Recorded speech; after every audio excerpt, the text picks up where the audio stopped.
오시고 이때까지 저는 되게 온화하시고 되게 고생이 없이 되게 평탄한 삶을 사셨을 것 같고 되게 부유해 보이시는데 또 나름대로 또 굴곡이 있으시고 아픔이 있으셨는데 그걸 잘 극복하셨다고 하셔서 우선 어린 시절 이야기를 좀 해주시면 감사하겠습니다. 어린 시절 어떠셨나요? 어린 시절 보시다시피 이렇게 우아하고 이 모습일 거라고 생각하는데요. 맞습니다. 네, 그러니까 뭐 학창 시절에는 그냥 평범한 학생이었어요. 그리고 대학교 갈 때까지도 학교에서 정해준 그 학교에 가고 정해준 전공에 점수에 맞게 가서 학교 생활을 그냥 무난하게 했습니다. 근데 보시다시피 이 미모가 되고 몸매가 되니까 졸업하자마자 결혼을 했어요. 그러니까 다른 사람들 전부 다 그 임용고사 준비해서 학교 선생님이 되는 거를 진행할 때 저 같은 경우에는 바로 결혼을 하고 무계획 상황에서 바로 다음 달 아기가 생겨가지고 바로 아기 엄마로 사회생활을 시작한 거죠. 사회생활이 아닌. 그리고 2년 정도 지나서 나도 직장 생활을 해볼까 그랬는데 둘째가 또 생겼어요. 정신을 차리고 나와보려니까 그러니까 30대가 시작이 됐습니다. 30에 아기 엄마고 경력이 단절된 상황으로는 할 수 있는 일이 별로 없었죠. 그래서 지금 생각해 보면 그냥 어렸을 때는 이렇게 계획 없이 그냥 무난하게 그냥 사는 삶. 그러니까 그렇게 살다가 실제 생활고에 부딪히게 되더라고요. 남편이랑 너무 어릴 때 결혼을 하니까 직장 멀쩡히 다니던 신랑이 이게 직장을 옮기는 타이밍이 됐어요. 그러니까 이 타이밍에 나도 나가봐야 되겠다. 그렇게 생각해서 전공을 살려서 들어간 회사가 YBM 시사였습니다. 전공이 영어 전공인데요. 굉장히 누가 전공 뭐 했냐 물어보면 굉장히 핸디캡이에요. 영어로 막 갑자기 질문하실까 봐. 영어 교육과는 뭐 본인이 영어를 잘하는 과라기보다는 남들 영어 잘하게 때려잡는 과 이렇게 생각하시면 되죠. 그래서 다행히 학습지로 시작한 그 시사 영어사에서 일을 꽤 잘했던 것 같아요. 그래가지고 최연소 지국장, 최연소 뭐 국장 이렇게 승진을 하면서 쾌속으로 승진을 하다가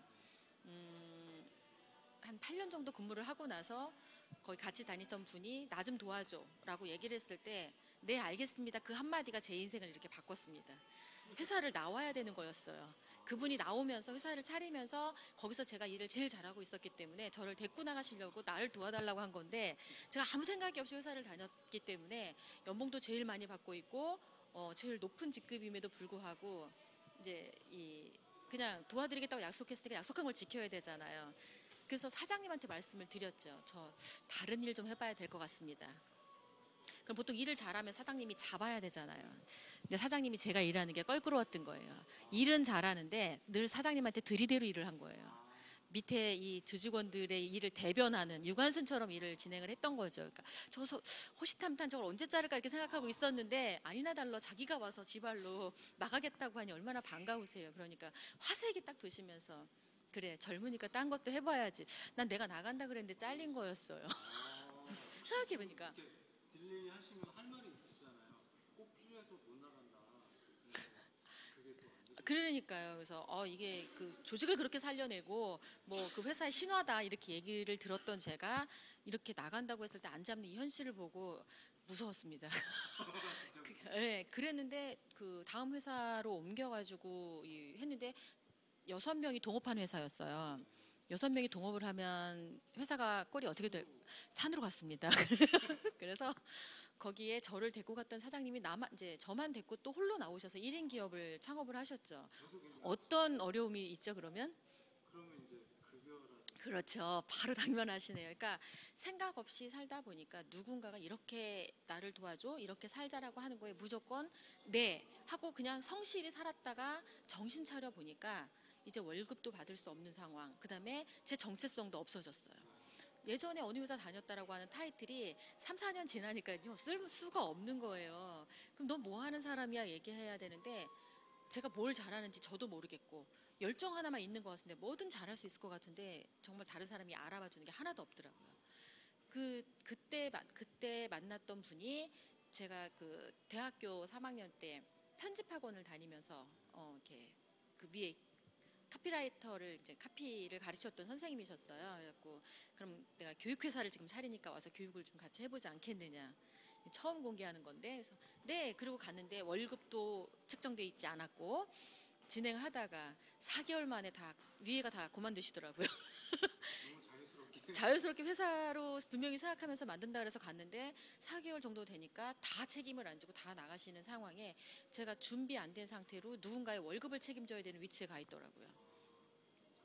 네, 그러니까 뭐 제가 뭘로 돈 벌어야 될지는 모르니까 돈은 벌어야 되는데 직원들 월급을 줘야 되잖아요. 그래서 제가 강의 그 아주 쥐꼬리만한 그 강의 여기저기 뛰어다니는 재래시장 강의한 비용에다가 현금 서비스 받고 그런 걸로 월급을 몇 개월 챙겨주다가 이건 도저히 제 길이 아닌 것 같은 거예요. 그래서 다 자기 갈 길 가는 거 안 잡고 그냥 보내고 마지막까지 하면서 이건 도저히 내 길이 아닌 것 같다. 그리고는 내보냈습니다. 가고 혼자 남게 됐어요. 그리고는 이제 해야 될 거를 찾는데 그 회사를 하면서 다행이었던 건 책을 써야 된다라고 하는 거를 그 분이 심어주셨어요. 그래서 도움이 되셨군요. 그렇죠. 그래서 어떻게 해야 될지도 모르고 하는데 그냥 무조건 이제 해야 된다고 하면 하는 습관 때문에 그냥 카페에다가 글을 쓰기 시작한 거예요. 처음엔 6줄밖에 쓸 말이 없더라고요. 그 다음에는 써지지도 않고. 근데 그거를 매일매일 써야 되니까 그 책을 읽게 되고 강연을 듣게 되고 다른 사람의 말을 듣게 되고 그 내용을 기록하다 보니까 쌓여서 이제 그거를 처음 이제 책을 내게 되면서 아, 저 사람이 책을 낸 사람이구나, 저자구나 하니까 이제 다른 사람들이 알아봐 주더라고요. 근데 그래도 경제적으로는 나아지지 않았어요. 뭐 책 한 권 낸다고 갑자기 이렇게 상황이 바뀌지 않잖아요. 근데 보시면 아시겠지만 겉으로는 티가 하나도 안 나는 거예요. 늘 럭셔리해 보이고 잘 벌게 생겼고 잘 쓰게 생겨서 늘 똑같이 썼습니다. 근데 그러니까 이게 월급을 늘 받게 생활하다가 어디서 고정적으로 들어오는 월급이 없는 상태로 내가 일한 것만큼 받는 그 시스템으로 바뀌었는데 그 일한 양이 너무 작은 거예요. 제가 일한 것만큼을 인정할 만큼 제 실력이 어느 만큼인지 알아봐주는 사람도 많지 않고 그러는 와중에 그래도 계속 끊임없이 글을 쓰다가 그 다음 해에 똑같이 또 이 두 번째 책을 내게 된 거죠. 근데 공저로 책을 냈어요. 아무 생각 없이. 네, 그때 또 시련이 한 번 더 왔습니다. 그래서 그 책은 이게 이제 제가 어떻게 제 이름으로 살게 됐는지 그 방법, 그 프로세스를 정리한 책이고 저희 모임을 운영하는 그 모임의 그 내용대로 책을 쓴 거였는데 이제 같이 계시던 분과 이제 의기투합하여 평생을 같이 할 거라 생각하고 책을 공저를 하는데 거의 마지막 부분에 제가 공저를 같이 하자고 제안을 했고 그분이 저보다 나이가 많았기에 그냥 대표 저자로 그래서 앞에 뜩 세워드렸죠. 그게 화근이었죠. 네, 그래서 그러면서 이 책에 있는 내용을 명확하게 자기 것으로 이해하면서 말씀을 하시면 되게 좋았는데 그게 이제 본인 생각을 얘기를 하시니까 실제 내가 책에서 전하고자 하는 이건이랑 좀 많이 달라졌고 그분 자체도 굉장히 브랜드가 있고 멋진 분이세요. 근데 저하고는 가는 노선이 좀 많이 달라서 이제 그 공저를 이후로 같이 이제 일을 하지 않게 되는 계기가 생겼더라고요. 그러면서 주변 사람들한테 한다 그러면 제가 도시락을 싸들고 말릴 정도로 굉장히 안 좋게 네, 좀 특별한 뭐 큰 사고가 터지기 전에 사실 스톱하긴 했지만 그런 상황에 그런 이제 우여곡절이 있었죠. 여전히 가난했습니다. 다른 사람은 못 알아봤지만 왜냐하면 여전히 명확하게 제가 분주하게는 다녔어요. 강의도 하고 사람들 미팅도 하고 그러는데 한 10건의 미팅을 하면 그중에 이루어지는 건 한두 건밖에 안 되잖아요. 근데 그 10건을 모두 다 내일인 것처럼 미친 듯이 뛰어다니니까 남들이 볼 때는 세상 일을 혼자 다 하는 사람처럼 보이는 거예요. 실속은 아시죠? 거의 없이. 그러니까 그래도 써야 될 돈은 쓰니까 그 사람들이 물어보더라고요. 그 가난을 어떻게 극복하셨냐고. 그래서 현금 서비스와 카드론을 이용했어요. 이렇게 자연스럽게 웃으면서 이야기를 할 정도로. 그러니까 그게 나중에는 아무렇지도 않더라고요. 처음에는 너무너무 마감일 되거나 남들은 마감일이라는데 저는 결제일이라고 하죠. 그게 굉장히 부담스러웠는데 그럼에도 불구하고 만나야 될 사람들 만나서는 티 안 내고 해야 될 일들을 미루지 않고 계속 했던 거예요. 그러다가 이제 3번째 책을 냈습니다. 여긴 또 더 가관이에요. 그 출판사에서 굉장히 의욕을 가지고 책에 이제 투자를 해주시고 뭘 이제 하겠다고 그래서 3번째 책을 딱 냈는데 책으로 인해서 이 출판사가 약속한 부분들은 생각보다 그렇게 많이 이루어지지 않는다는 걸 알았습니다. 그러면서 그런데 다행인 건 이 3권 정도의 책을 내니까 사람들이 저 사람이 무엇을 하는지 이제 알아보기 시작한 사람이 많아졌습니다. 몸값도 좀 많이 뛰었어요. 몸값 뛴 노하우도 사실 있어요. 그러니까 처음에는 시간당 이렇게 몸값을 이렇게 주시는 대로 받고 다 재능 기부로 가도 그냥 감사하다고 여겼잖아요. 앞에 서기만 하면 된다고 생각하니까. 그러니까 그런 걸 다 기록을 하니까 사람들은 제가 강의를 무지 많이 뛰는 사람으로 보이잖아요. 온라인상에서는 늘 그걸 다 이 글과 사진으로 남겨놓으니까. 근데 그중에 돈 없이 그냥 재료 무료 봉사한 거 많아요. 받았다 도로 주기도 하고.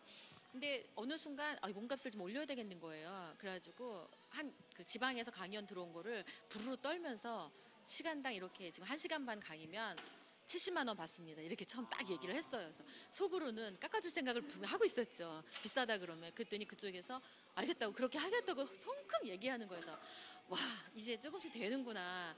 그러면서 불안불안해 하다가 어느 시점부터 또 몸값을 한번 올려야 되겠다.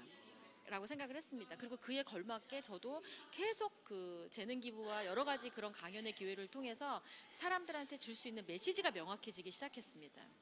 그러니까 제가 처음에 강연을 할 때 제일 좌절스러웠던 건 제가 어디서 어떻게 강연을 하면 잘하는지 이런 걸 배운 적이 없이 강연을 했잖아요. 당장 먹고 살아야 되니까 아는 인맥으로 가서 강연을 하다 보니까 공부를 해서 강연을 하는 거예요. 서비스 강의를 처음 쉽게 하잖아요, 대부분. 그러니까 이렇게 뭐 배꼽 인사를 하면 돼요. 웃으시면 저도 그렇게 안 살았는데 그걸 강의를 하려니까 이게 도저히 아닌 거예요. 그러니까 당연히 몸값도 안 오르죠. 그래서 그런 강의를 하다가 어느 기업에서 강의를 했는데 평가를 하는 거예요. 뭐 태도, 목소리 톤, 목소리 스피드, 내용, 표정, 뭐 준비한 PPT 상황 이런 거를 다 점수화해가지고 뒤에서 매기고 있는 거를 나중에 그거를 확인하고 딱 자존심이 엄청 상했습니다. 나 다시는 이런 강의 안 한다. 나 아니면 안 되는 강의, 평가하지 못하는 나 그런 강의 하겠다. 네, 저만 할 수 있는 그런 강의를 하겠다고 결심하고 그 매일 하던 그 재래시장 강의를 그만뒀습니다. 그 쉽지 않았어요. 저의 주 수입원이었기 때문에. 그러고 나서 이제 시간당 100만 원으로 몸값을 올렸어요. 3군데가 날라갔어요. 바로, 그러니까 왜냐하면 이제 그 온라인상을 검색해서 자기네가 필요한 강의를 하는 사람임에도 불구하고 자기네가 TV나 이런 데서 못 봤던 사람인 거예요. 유명하지 않으니까 그 정도 몸값을 주기에는 아까운 사람이었던 거예요. 작년 초만 해도. 그래가지고 연락드리겠습니다. 아니면 이제 메일로 죄송합니다. 이번에는 기회가 안 돼서 못 모시게 됐습니다. 다음번에 다시 기회가 되면 모시겠습니다. 메일로 정중하게. 그런데 그때 그걸로 되게 불안했어요. 다시는 그런 기회가 안 올 것 같고. 그런데 그렇게 거절하고 제가 저의 그 기준을 그 다음에 확실하게 딱 난 내 몸값 이만큼이야 라고 한 그거 외에는 안 하고 그 시간에 제가 글을 쓰고 더 좋은 사람과 모임을 만들어내고 의미 있는 일을 하니까 오히려 제 몸값이 더 확실하게 인정받는 시기가 됐습니다. 그래서 S모 기업에서 내부 직원들의 개인 브랜드를 키워주는 교육과정을 만드는데 전문가로 모시고 싶다고 딱 연락이 왔습니다. 기회해줬죠. 3시간에 시간당 100만 원. 그쪽에서 오케이 해가지고 3시간 깔끔하게 하고 300을 받았습니다.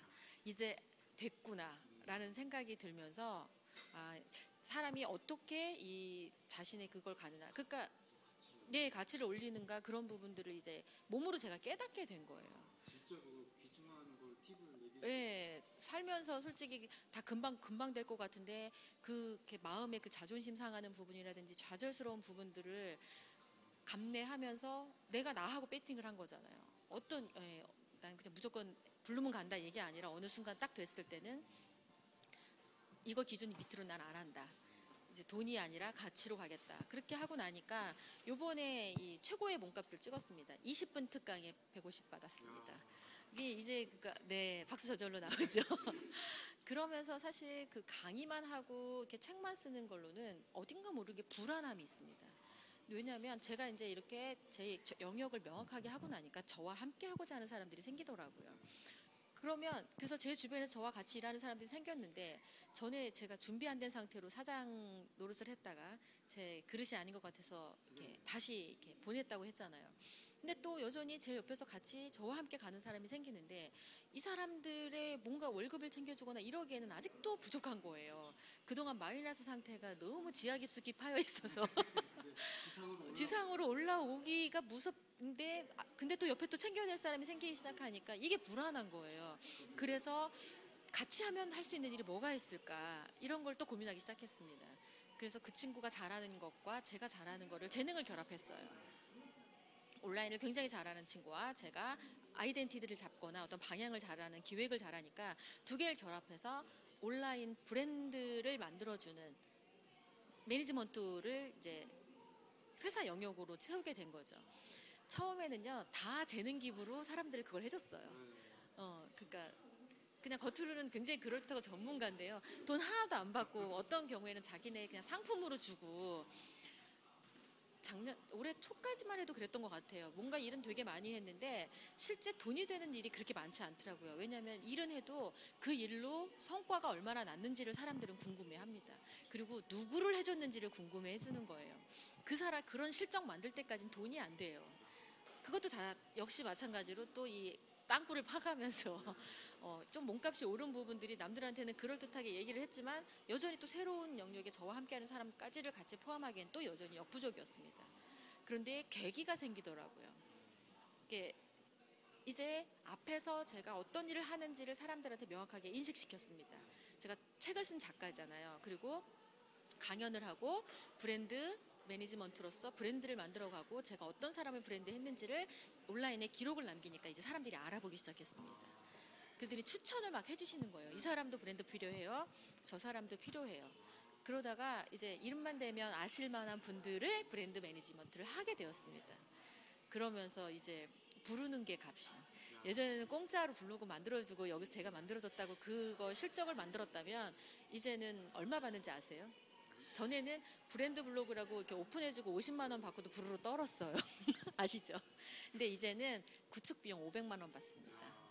그리고 매달 운영비로 최소 200에서 300씩 받고 그 회사를 계속 컨설팅하거나 자문하거나 브랜드 아이덴티티를 잡기 위한 이벤트 기획을 해주는 그런 일들을 시작하면서 고정으로 원하는 이제 그런 그 업체들이라든지 개인이 생기기 시작했습니다. 정말 신이 나잖아요. 그래서 이제 한 명 정도는 먹고 사는 부분들을 해결해 주면서 근데 이렇게 하기까지 또 재능 기부를 하면서 저한테 붙은 사람이 또 생겼습니다. 그 친구들 것까지 또 뭘 하려니까 제가 그릇이 더 커져야 되겠더라고요. 그래서 준비를 아주 조금씩 하면서 제가 지금 하는 회사를 아주 조금씩 넓혀가고 있습니다.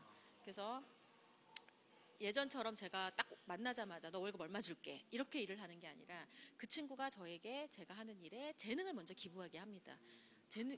그 재능을 기부해서 정말 실력이 얼만큼 되는지 그 다음에 일을 하는 태도는 어떤지 마감 기한은 잘 지키는지 저 나름대로 기준을 보고 그 다음에 클라이언트들하고 일을 할 수 있는 기회를 제가 만들어줘요. 그러면서 그걸 너무 잘하잖아요. 그럼 점점 저희 회사로 같이 소속을 해서 소속 파트너로 일하면서 먹고 사는 거는 딱 어느 기본 정도는 하고 이 사람이 자신이 원하는 꿈을 이룰 수 있게끔 서로 브랜드를 만드는 걸 도와주면서 그렇게 회사를 좀 새로운 개념으로 운영을 하면서 이제 조금 회사꼴을 만들어가고 있습니다. 이게 정말 드라마 중에 최고 드라마틱한데요. 요즘에 이제 막 힘드신 30, 40대도 많고 이제 또래 분들 많으신데 굉장히 좀 막연하고 어떻게 헤쳐가지 못하고 절망에 계신 분들한테 네.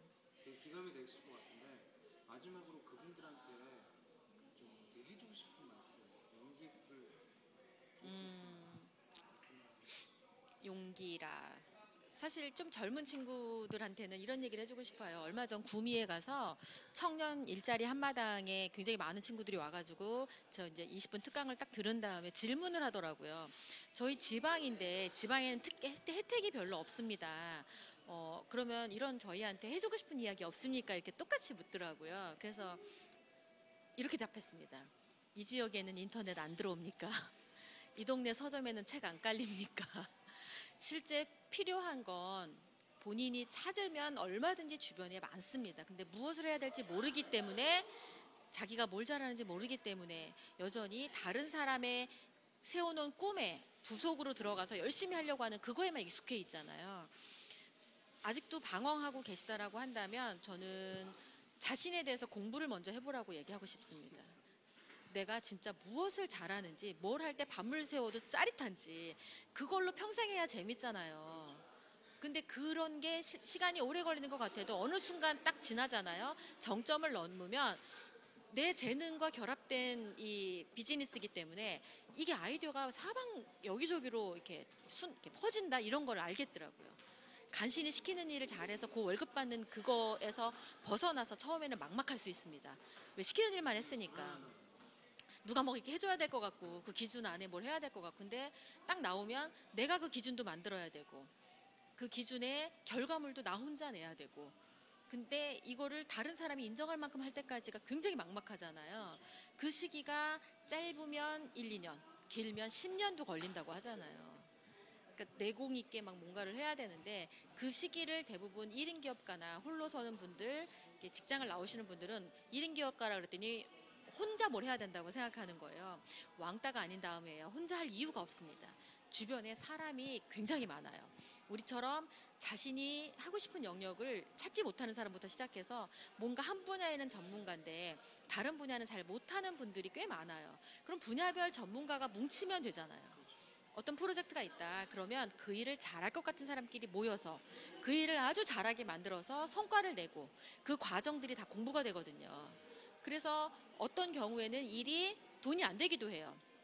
그런데 그 일을 완벽하게 잘하려고 노력하면서 쌓이는 게 있더라고요. 제가 아까 말씀드렸잖아요. 10개 정도 투입하면 한두 개 된다고.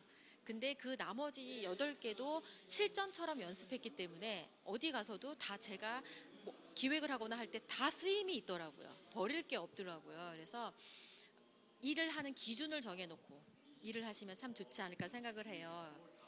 그래서 내 브랜드에 도움이 되거나 아니면 돈이 되거나, 그렇게 두 개의 기준을 정하고 뭔가를 결정하면 좋지 않을까. 그러면 또 먹고 사는 건 어떻게 해요? 이렇게 질문하실 분 있어요. 나도 내 꿈을 찾고 싶은데 당장 먹고 살아야 되잖아요. 스티븐 킹 아시죠? 유혹하는 글쓰기, 뭐 그 미저리 이런 쓰신 분, 그분의 이야기를 해드리면 답이 좀 있지 않을까 생각합니다. 그분이 글쓰기에 재능이 있고 너무 좋아했는데요. 글쓰기로 처음에 돈이 안 됐어요. 근데 결혼을 했고 이게 자기 애들이 있잖아요. 그럼 먹고 살기도 해야 되잖아요. 그래서 병원에 그 시트를 빠는 일 있죠. 피부터 시작해서 막 벌레 돌아다니는 그 시트를 세탁하는 일로 하면서 생계를 꾸렸고요. 새벽이든 밤이든 빈 시간에는 글을 썼습니다. 끊임없이 그 글을 어딘가에 내보냈고요. 그 글이 당선되기 시작하면서 상금이 들어오기 시작했고 인세가 들어오기 시작했고, 어느 순간 그 세탁 일을 하지 않아도 될 만큼 이게 뒤집어진 거죠. 그럼 우리가 우리 꿈을 어떻게 키워야 될지 지금 감이 오시잖아요. 먹고 사는 일을 위해서 당장 내가 해야 되는 것 허드렛 일이면 어때요? 내 꿈이 있는데. 그러니까 누구한테 잘 보이거나 그럴듯해 보이는 일, 이런 거 말고 더 좋은 건 돈은 조금이더라도 내가 평생 하고 싶은 일에 그 재능을 연습할 수 있는 그런 일이면 너무 좋겠다. 허드렛 일처럼 옛날에 왜 뭐라 그러죠? 도제라고 하죠. 어떤 사람 밑에서 먹여주기만 하면 그 일을 배운 것처럼 저희도 그런 마인드로 조금 바뀌면 할 일이 없지 않을 것 같아요. 좋은 말씀입니다. 로켓이 응축되는 게 시간이 필요하듯이 본인의 재능을 응축해서 폭발력 있게 만들 때까지 열정과 연습 기간이 필요하다는 말씀. 그렇죠. 그 기간을 견뎌야 되고 그걸 즐기려니까 내가 좋아하는 일해야지 즐길 수 있잖아요. 그게 나의 이름으로 사는 법, 평생 뭐 퍼스널 브랜드라고 하죠. 그걸 만드는 방법이라는 생각이 들고, 제가 가는 그 길이 점점 맞다고 생각해서 이 길을 쫓아오는 사람들도 많아지고, 그런 거 보면은 앞으로 시대에는 정말 평생 자기가 할 수 있는 일이 뭘까? 오래 살잖아요. 그러니까 평생 할 수 있는 걸 찾아야 되잖아요. 근데 즐기면서 할 수 있어야 되잖아요. 잘해야 즐길 수 있거든요. 마지막으로 자녀분이나 남편분 그런 소개 좀 살짝만 가정적인. 네, 이렇게 살면 대부분 물어보더라고요. 가정은 어떻게 꾸리냐고. 각자 삽니다. 저희 집은요, 카톡으로 가족 카톡방이 있어요. 웬만한 의사소통은 그 카톡방에서 해결을 하고요. 밤에 합체 가끔 합니다. 그리고 주말에 가끔 합체하고요. 엄마가 바쁘게 사는데 엄마의 삶을 온라인에서 확인할 수가 있잖아요. 그렇기 때문에 애들이 굉장히 자부심을 갖고 엄마를 존경한다고 생각을 해요. 그러면서 사람들한테 우리 엄마 네이버에 나온다. 그러면서 애들한테 자랑하고 자기 선생님한테 자랑하고 자기들도 엄마가 자기 삶을 열심히 사니까 엄마가 뭐라고 너 이렇게 살아라 공부 열심히 해라 말하지 않습니다. 네 인생은 네가 살고 나는 내 인생 살고 그러니까 각자 자기 삶 열심히 살다가 잘 사는지 서로 확인하는 정도. 그런데도 저희 애들이 저랑 가끔씩 산책할 때 너무 행복해해요. 엄마 나 진짜 행복해해. 그래서 자기 꿈도 알아서 제가 엄마가 안 챙겨주니까 알아서. 그렇고 뭐 신랑 같은 경우에는 아직 이렇게 저희 우여곡절에 가장 큰 역할을 하셨던 분이시죠. 경제적인 바닥을 긁게 하는데 아주 도움을 아주 지대하게 주신 분이신데 지금 조금 어딘가에 이렇게 정착하셔서 열심히 일하시다가 요즘에 제가 조금 뜨는 것 같으니까 자기가 속세로 다시 언제 나오면 되냐고 그렇게 얘기를 하더라고요. 아니 그냥 그거 거기 계시라고. 절대 같이 할 일은 없다 이렇게 얘기하면서 그런데 굉장한 저한테는 응원군이고 지지자예요. 온라인에 제가 일거수일투족을 다 기록을 해놓기 때문에 제가 뭐라고 돌아다니는지 다 알잖아요. 그러니까 그거를 냉철하게 평가해주고 응원해주고 지지해주고 또 나름 국문과예요. 글은 한 줄도 안 쓰면서 체격화처럼 생겼어요. 근데 그 책을 제가 매 해마다 쓰는 책의 최초의 독자가 되면서 야, 글 쓰는 거 조금씩 는다 야 이렇게 응원도 좀 해주고 요 책은 좀 나가겠는데 지난번도 그렇게 얘기했는데 안 나가더라고요. 요번 거는 더 나가겠다 그러는데 자기가 더 열심히 팔겠다고 그러는 거 보니까 살면서 지금 한 19년 정도 같이 살았거든요. 내년이 20년 사는데 제가 바깥에서 이렇게 막 그 골드미스처럼 결혼도 안 한 여자처럼 일하고 다녔는데도 마음의 안정감이 있는 건 바로 이렇게 단단한 가족들이 뒤에서 버티고 있기 때문이라는 생각이 들고 중간중간 힘든 시기는 굉장히 많아요. 저희는 경제적으로 힘든 게 제일 많았거든요. 그러니까 제가 회사를 그만두고 힘든 부분 말고 뭐 그 전에는 신랑이 알아서 힘들게 했으니까 평생을 참 힘들게 했는데 결혼할 때 저희 시어머니가 해준 이야기가 저한테는 꽤 가슴에 남아있어요. 돈은 시간이 버는 거다. 너무 돈 때문에 안달복달 하지 마라. 그 얘기를 왜 해주셨는지 이제 알겠어요. 그리고 저는 평생 제가 일을 할 거라고 생각하고 돈을 벌 거라고 생각하기 때문에 당장 돈이 없어도 써야 될 돈은 쓴다. 빌려서라도 쓴다라는 생각을 갖고 있습니다. 그런 자세로 사니까 뭐 돈이 이제는 일을 먼저 하게 되니까 그 자세로 일하다 보니까 돈은 계속 조금씩 들어오더라고요. 마지막으로 조연심은 뭐다 이렇게 정리해 주실 수 있나요? 조연심은 무모한 열정가다. 누가 뭐 하자 그러면 그냥 들이대고 합니다. 판단을 잘 안 해요. 그리고 하다 보면 거의 끝까지 가주거든요. 저 사람이 나를 이렇게 사기치고 뭐 이렇게 속이려고 하는 경우도 있어요. 의도하지 않게. 그런데도 거의 끝까지 가줍니다. 그러면 그 사람이 미안해서 도망가요. 근데 저는 그 과정에 계속 제가 먼저 배신하지 않고 가기 때문에 이런 인생으로 살다 보면 주변에 진짜로 괜찮은 사람들이 많더라고요. 저의 이 무모한 열정 때문에 일도 굉장히 많이 들어오는 것 같고 옆에 사람도 많은 거 아닌가 이런 생각이 듭니다. 예, 오늘 말씀 감사합니다. 귀한 시간 내주셔서. 네, 감사합니다. TV에서 뵙기를